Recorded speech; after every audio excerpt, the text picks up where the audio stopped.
The saddest thing Ethan Carter had ever seen wasn't a prison cell. It was a person who had stopped believing anyone would open the door. The desert wind carried fine red dust through the narrow streets of Kari's Bazaar, turning the afternoon sunlight into a hazy copper glow. Canvas awnings snapped overhead. Merchant bells chimed from rusted brackets. Somewhere deeper in the market, an old generator groaned beneath decades of patchwork repairs. Ethan adjusted the strap of his worn utility bag and continued through the crowded passageway. He had landed on Kari Station 3 hours earlier looking for a replacement plasma regulator. His freighter, the Wayfarer, was nearly 20 years old and constantly finding new ways to break down.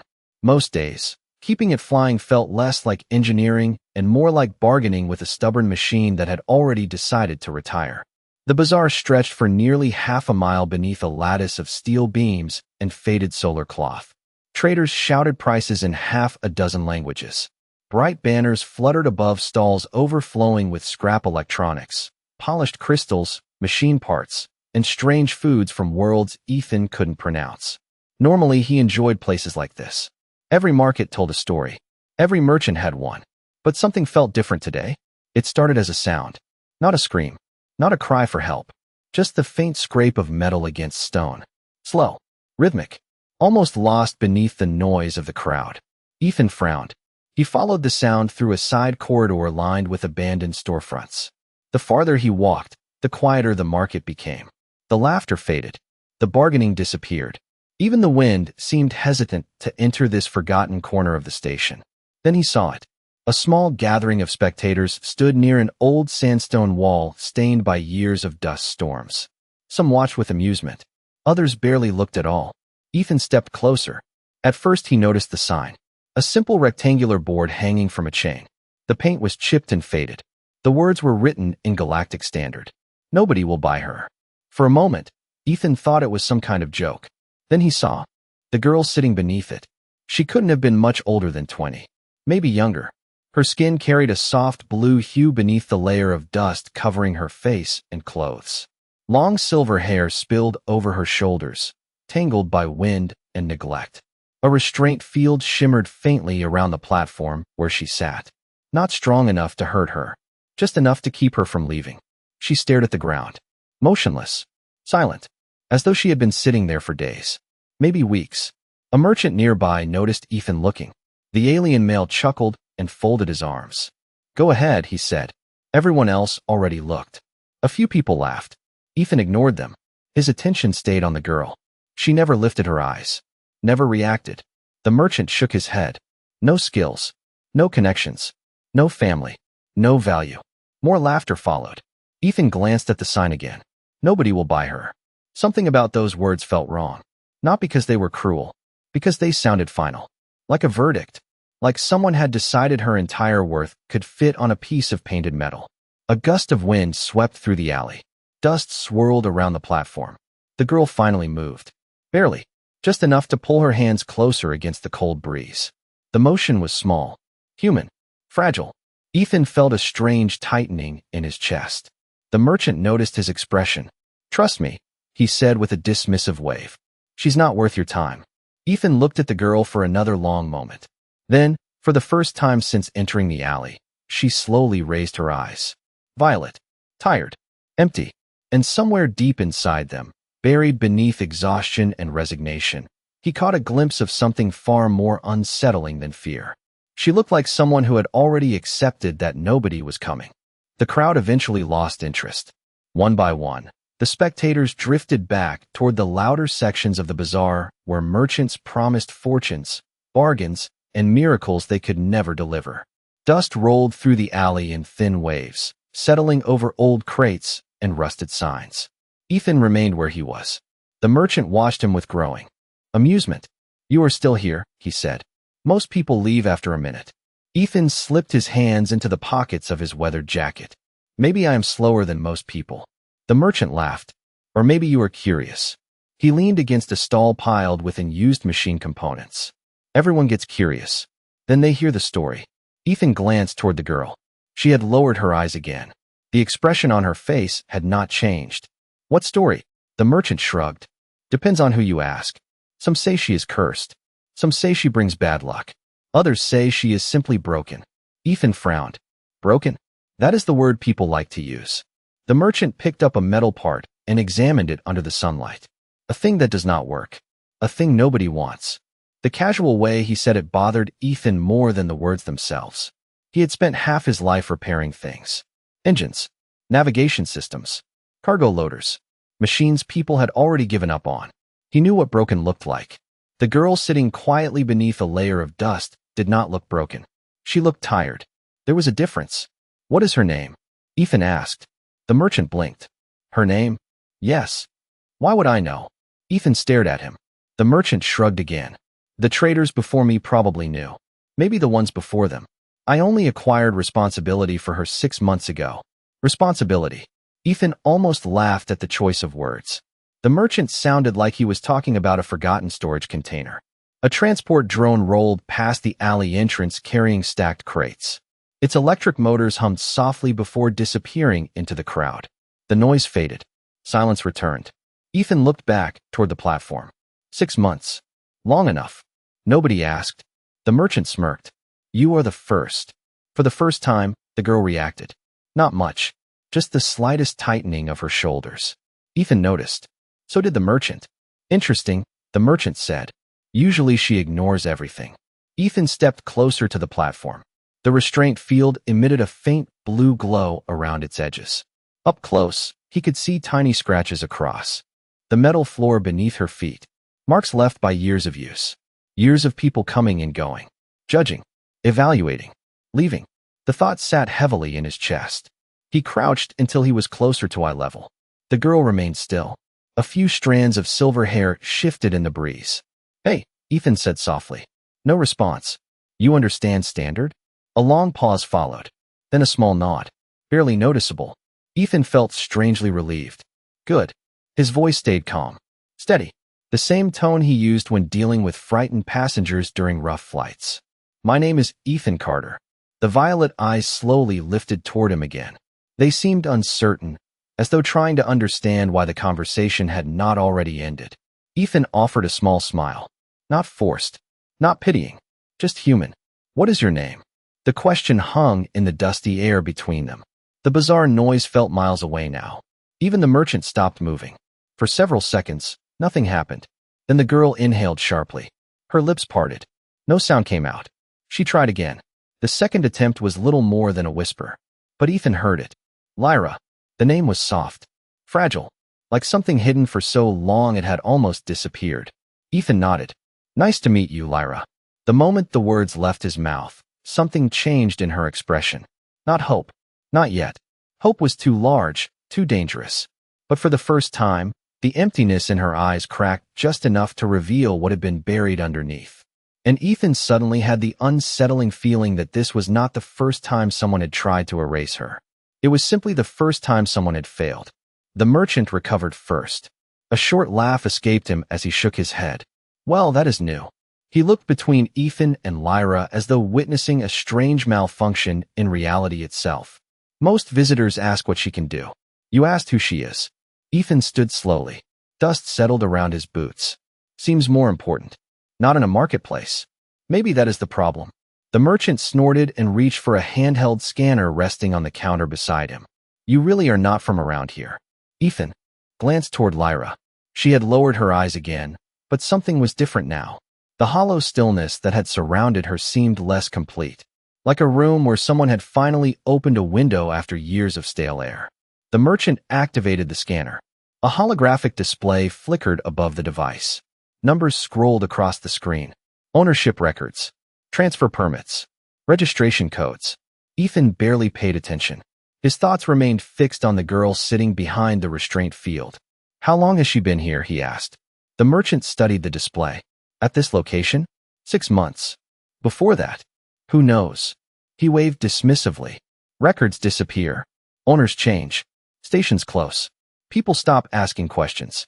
Ethan did not like that answer. Not because it was vague. Because it sounded practiced. As if everyone involved had become comfortable with not knowing. The station clock mounted above the alley entrance chimed the top of the hour. Somewhere beyond the crowded streets, a transport horn echoed across the docking district. Ethan checked the time on his wrist display. The parts dealer he needed would be closing soon. His plasma regulator was still broken. His cargo contract still needed to be delivered. There were a dozen practical reasons to walk away. Yet his feet refused to move. The merchant noticed. "You are thinking about it." Ethan folded his arms. "Thinking about what?" "Taking responsibility for a problem that is not yours." The words landed harder than the merchant intended, because Ethan knew there was truth in them. Every freighter captain learned the same lesson eventually. You could not save everyone. You could not fix every injustice scattered across a galaxy containing thousands of worlds. If you tried, you would spend your life chasing impossible missions and never reach your destination. Ethan understood that. He had repeated it to himself for years. So why was he still standing here? His gaze drifted back to Lyra. Her clothes were worn, but clean. Someone had at least provided basic necessities. A small metal cup sat beside her platform, half full of water, untouched. The sight bothered him more than it should have. Most people protected the things they believed they would need tomorrow. Lyra looked like someone who had stopped planning for tomorrow altogether. A breeze swept through the alley, carrying distant music from the market square. Bright notes from an alien string instrument drifted through the dusty air. For a brief moment, Ethan imagined what the scene looked like through her eyes. Day after day, watching strangers pass, listening to voices discussing her value as though she were cargo, waiting for something she no longer believed would happen. The thought settled heavily inside him. Lyra. Her head lifted slightly. Yes. The word came out barely above a whisper. It was the first complete response she had given. Ethan noticed the merchant staring. Apparently that was unusual too. When was the last time you left this platform? Lyra hesitated, her brow furrowed as if searching through distant memories. Finally she answered, "I do not remember." Silence followed. Even the merchant looked uncomfortable. Ethan stared at the restraint field surrounding her. The faint blue energy rippled softly across its surface. Then something caught his attention. A small symbol engraved into the platform beneath the dust. Almost hidden, almost invisible. He stepped closer. The design resembled a circle surrounded by intricate geometric lines. Ancient, deliberate, not the kind of mark a random trader would bother adding to a holding platform. Ethan narrowed his eyes. What is that symbol? The merchant glanced down and immediately looked away. Too quickly. Nothing important. Ethan knew that tone. He had heard it from smugglers, corrupt inspectors, and nervous contractors across half the galaxy. It always meant the same thing. Someone was hiding something. He looked back at Lyra. To his surprise, she was staring at the symbol too. And for the first time since he had met her, genuine fear flickered across her violet eyes. The fear vanished almost as quickly as it appeared. Lyra lowered her gaze and wrapped her arms around herself, retreating behind the same wall of silence that had protected her for who knew how many years. But Ethan had seen it. For a brief second, her expression had changed completely. Not embarrassment, not sadness. Fear. Real fear. The merchant cleared his throat. You are reading too much into an old marking. Ethan did not look away from the platform. Then explain it. It is decorative. Decorative things usually do not make people nervous. The merchant shifted uncomfortably. His confidence was beginning to crack. Around them, the afternoon light continued to fade beneath the dusty canopy stretched over the bazaar. Long shadows crept across the alley floor. Vendors in distant sections of the market began closing their stalls. Metal shutters rattled. Cargo carts rolled toward storage depots. Evening was approaching. Ethan glanced at his wrist display again. He should have been halfway back to docking bay 12 by now. Instead, he found himself standing in a forgotten alley arguing with a merchant about a symbol nobody wanted to discuss. He sighed quietly. How much? The merchant blinked.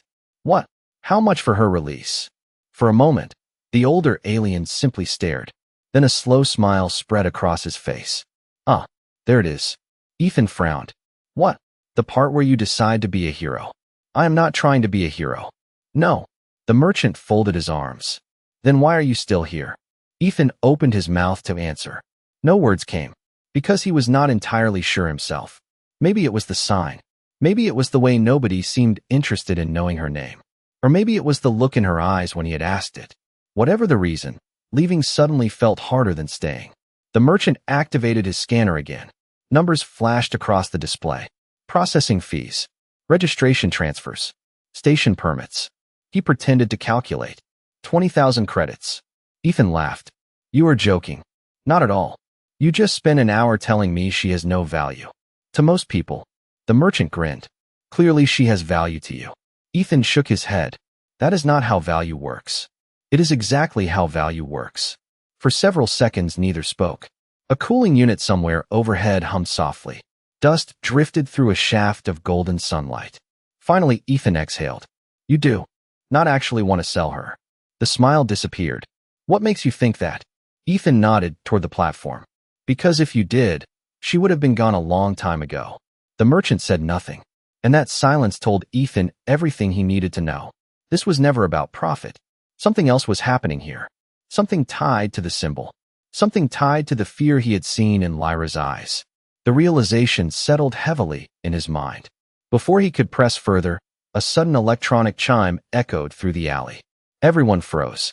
The merchant's scanner emitted a bright pulse of blue light. Ethan instinctively looked down. The symbol beneath the dust was glowing. Very faintly, but definitely glowing. Lyra immediately stepped backward against the rear edge of the platform. Her face had gone pale. No, she whispered. The single word barely carried across the alley.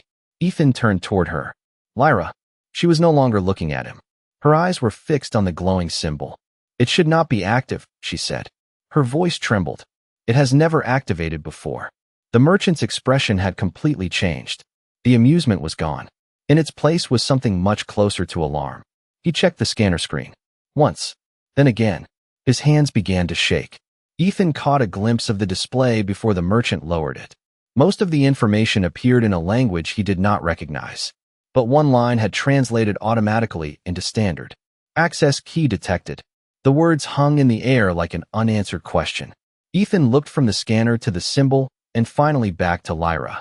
The girl everyone claimed was worthless was staring at the glowing platform as though it had just awakened from a very long sleep.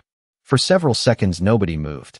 The glowing lines beneath the platform pulsed softly through the dust, casting faint silver reflections across the alley walls.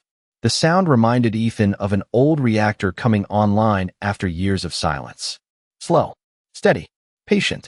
The merchant stared at the scanner as though it had betrayed him. That is impossible, he muttered. The system was dormant. Ethan folded his arms. You keep using words like impossible. The merchant did not answer.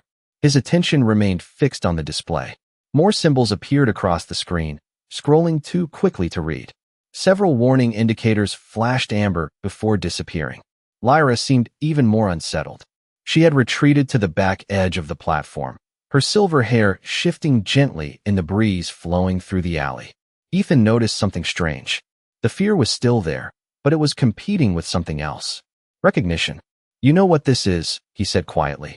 Lyra looked away. I wish I did not. Then tell me. Her fingers tightened against the fabric of her sleeve. It is better if you leave. Ethan almost laughed. That answer never works on me. The merchant suddenly lowered the scanner and looked toward the entrance of the alley. Whatever he saw caused his expression to darken. Ethan followed his gaze.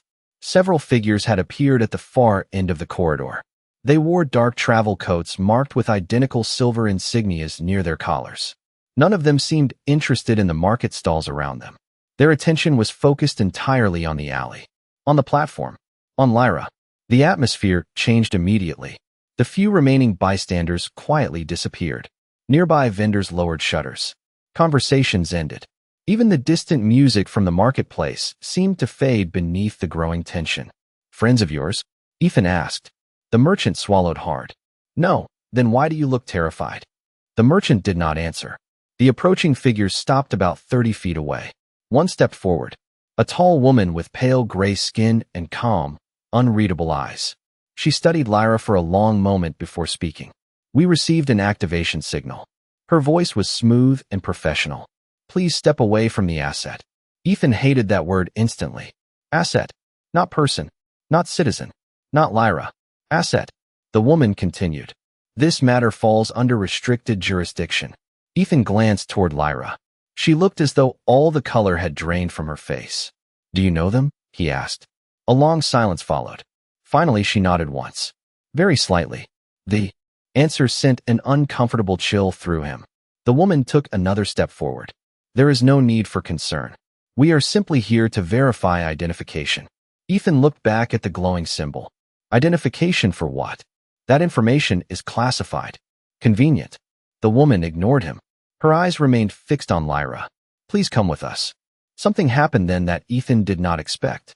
Lyra shook her head. Not dramatically, not defiantly, just once. A small movement. Yet it seemed to affect everyone present. The gray-skinned woman grew visibly tense. The merchant looked ready to disappear into the nearest wall, and the scanner in his hand emitted another sharp chime. Ethan glanced down. New text had appeared on the display.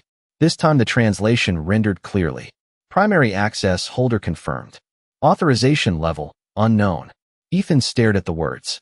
Then he looked at Lyra. The girl who had spent months being ignored in a dusty corner of the bazaar was suddenly triggering systems that powerful people clearly did not want activated.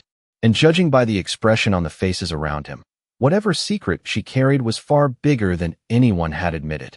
The gray-skinned woman's calm expression finally cracked. Only for a second, but Ethan noticed. The people standing behind her noticed too. Whatever message had appeared on that scanner was not supposed to happen.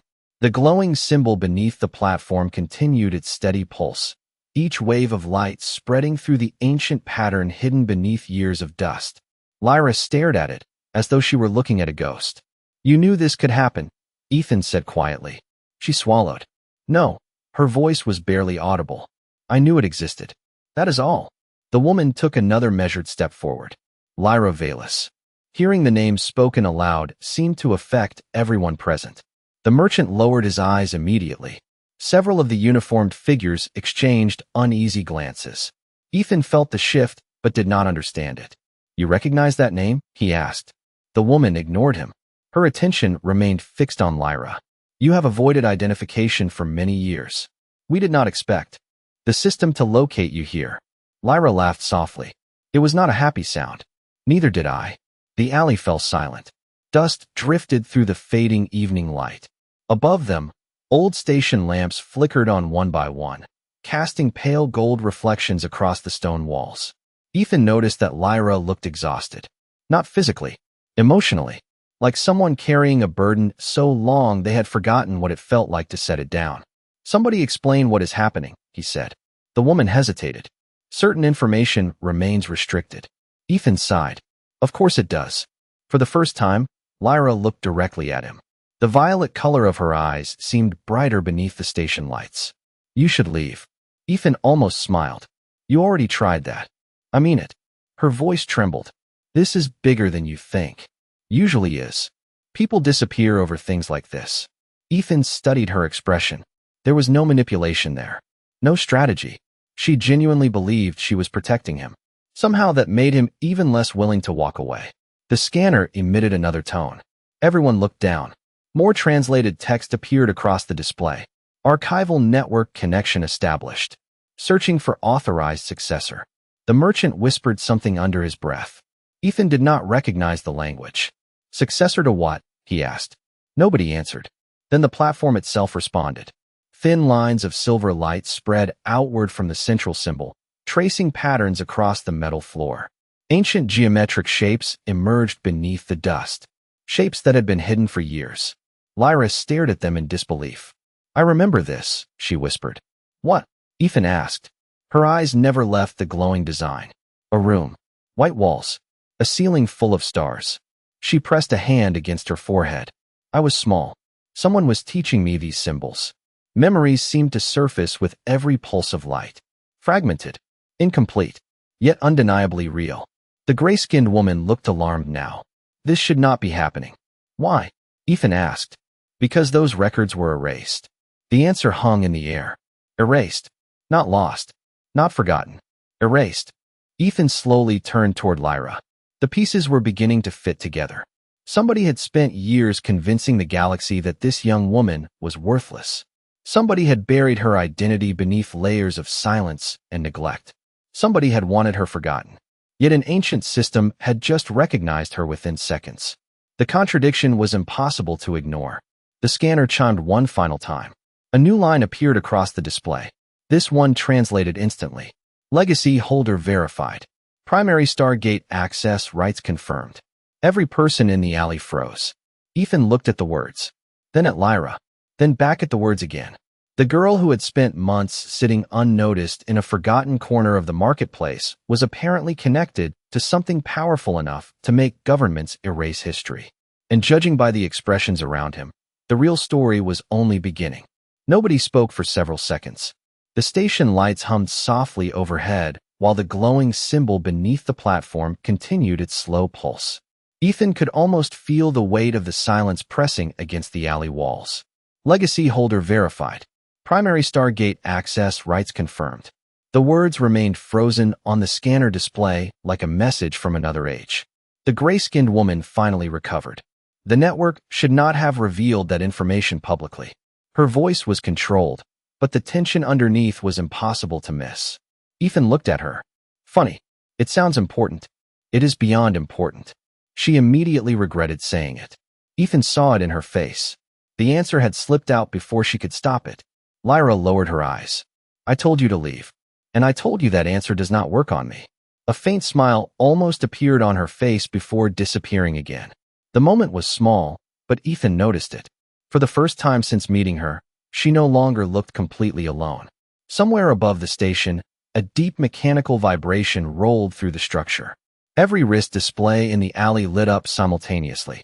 The gray-skinned woman checked hers and visibly stiffened. One of her companions stepped closer. Multiple vessels have entered orbit. Ethan frowned. That seems like an overreaction. Nobody laughed. The response itself was an answer. The merchant looked as though he wanted to crawl under his stall and stay there until next year. They came that fast, he whispered. The signal reached farther than expected, the woman replied. Ethan looked between them. Who came? The woman hesitated. Then she gave up trying to hide the truth. Everyone. A cold feeling settled in Ethan's stomach. That is not a real answer. It is the only answer. She glanced toward the darkening sky beyond the station canopy. Governments. Corporations. Historical councils. Private organizations. Anyone who understands what those access rights mean. Lyra closed her eyes. Her shoulders slumped slightly. Not in surprise.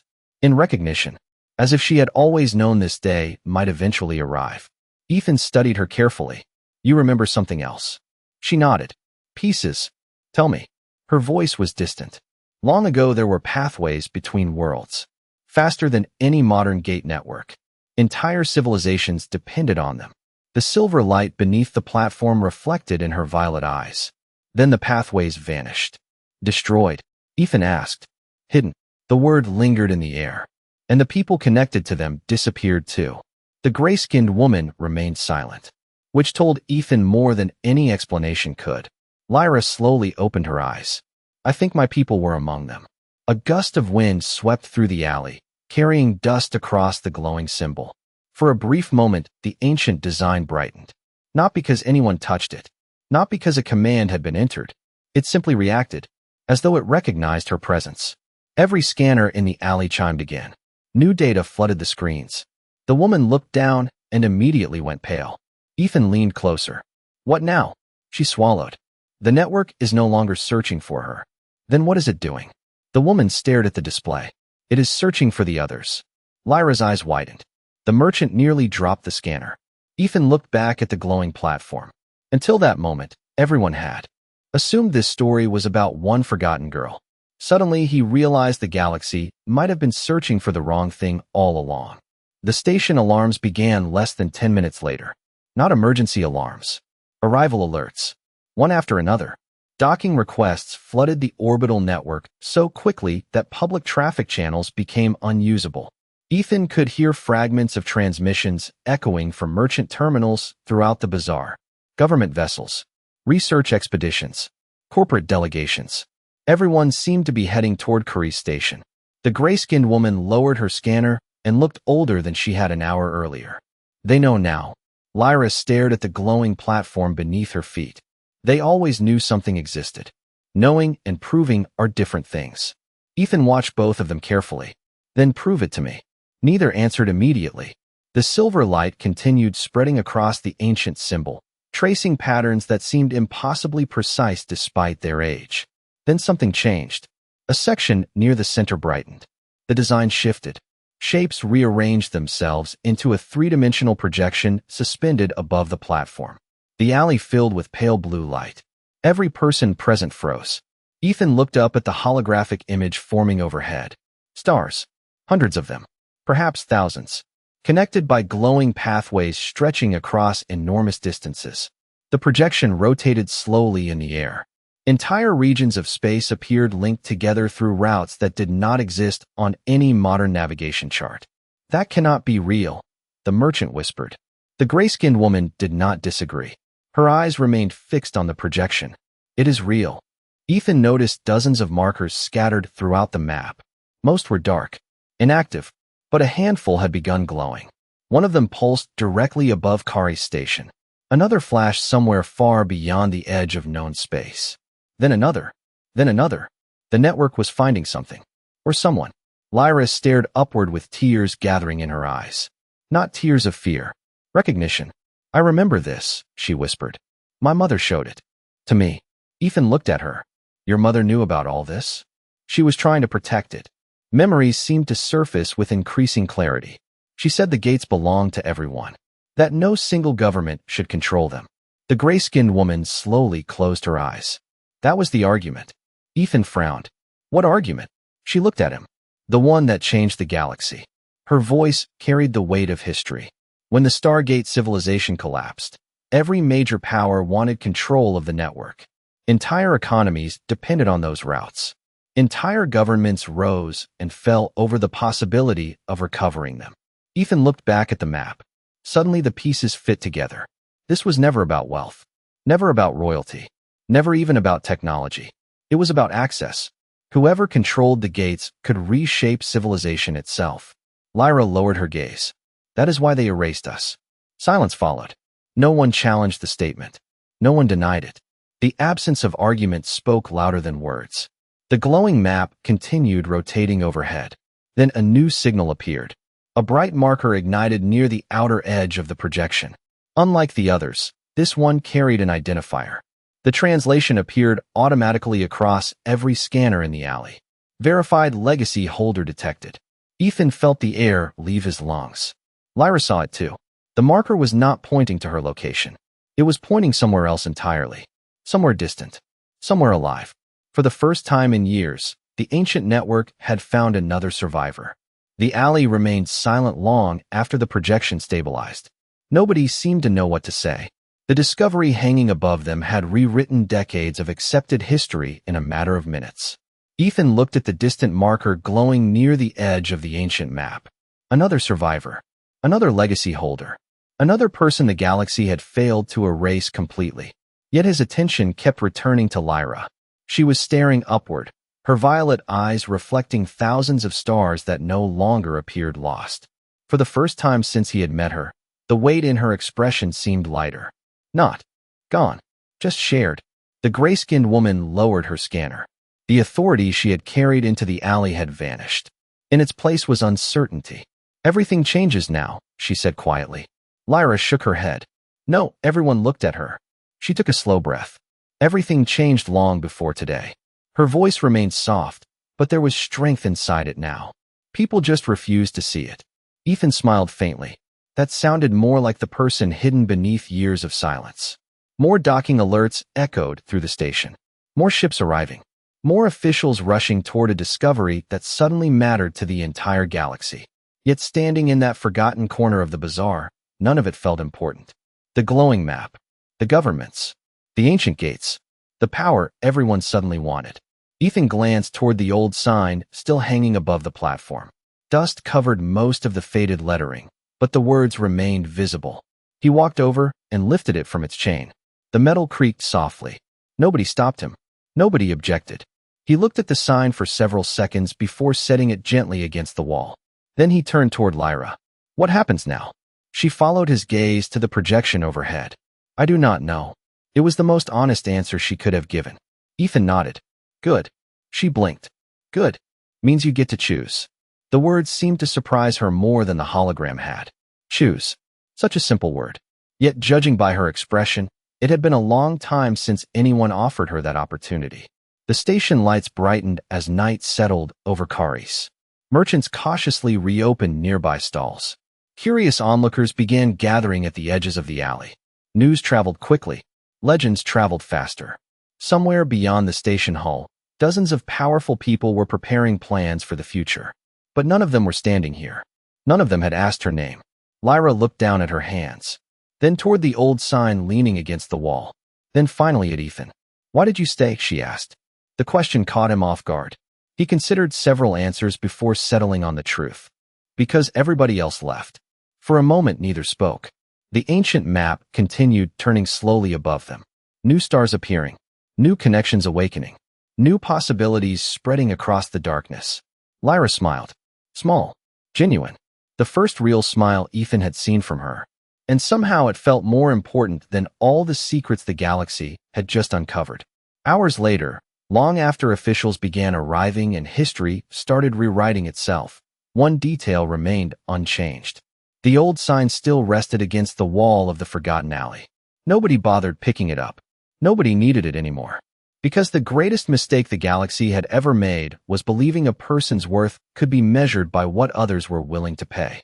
And sometimes the rarest thing in the universe was not an ancient gate, a lost civilization, or a forgotten secret.